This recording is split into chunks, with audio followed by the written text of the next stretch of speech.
Hello crafty friends, it's Antonia here today with a new process video using the December 2024 hip kit releases. And today I'm using the main kit, the embellishment kit, the cardstock kit and one of the December sketches, which is free to download if you're registered on the hip kit website. So here I'm just making a start by creating the background, which reminded me of like a quilt pattern where you've got the solid blocks alternating with blocks pieced together from smaller pieces. And I cut out some triangular shapes from cardstock, which first I was thinking about layering over the checked pattern paper to create that pieced together effect for the alternating blocks. But then I considered just flipping the cardstock triangles over and alternating the A and B side, because I really like the snowflake pattern on the B side of this month's cardstocks.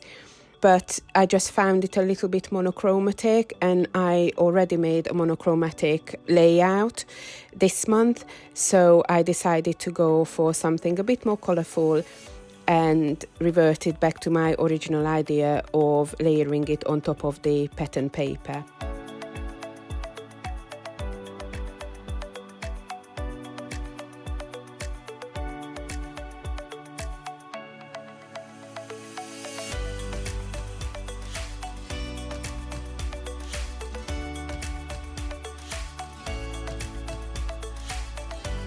So the overall size of my layout is going to be A4, which is similar to the American 8.5 by 11 inches. And this is a rectangular format, and accordingly my triangle pieces had to be a lot more elongated than they are on the sketch, which uses a square format. And the block I created is actually quite a bit smaller than the finished A4 format, and this just allows a nice frame to go around it when I mat it onto an A4 cardstock. For the background cardstock, I used one of the cardstock pieces from the cardstock kit, and instead of using the solid side, I used the B side. So here we've got that beautiful snowflake pattern that I was so taken with, and it's just a lovely tone and tone, very muted print. So I wanted the paper piece block to stand out a bit more,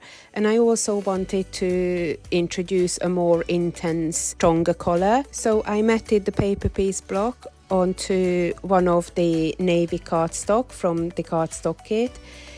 This time I used a solid side, and I left a very narrow overlap.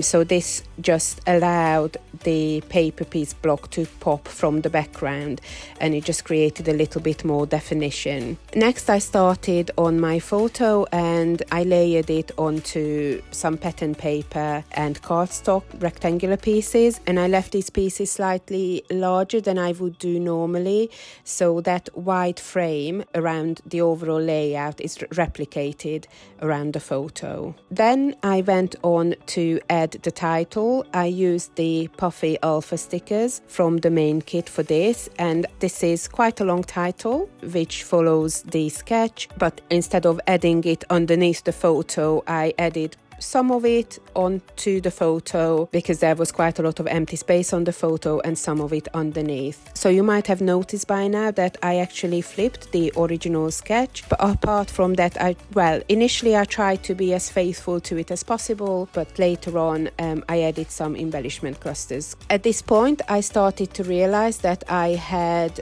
the two navy frames that were popping on the layout, but I felt that this took away from the paper piece background, so sort of repeating that narrow frame around each green triangles. But I was a bit worried that this might create a lot of confusion for the eyes, so I decided to go back to the sketch for inspiration and outline the green triangles by adding some hand stitching, and I will be doing this off camera.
So I created a couple of embellishment clusters around the photo in diagonally opposite corners, and for this I mostly used the snow flurry and floral die cut pieces from the embellishment kit. And then I just found that the photo with the embellishment clusters were just sitting in the center of the layout, and I just felt it needed something else, so I decided to ground it by creating a tiny little embellishment cluster at the bottom of the page, and then I added another one to the top of the page, and there is that diagonal direction here as well. To complete the layout, I added some small star shapes. So the navy ones are from the cardstock and foam phrase stickers from the main kit, and I quite liked how these were navy, so it just kind of tied all the navy accents to the layout.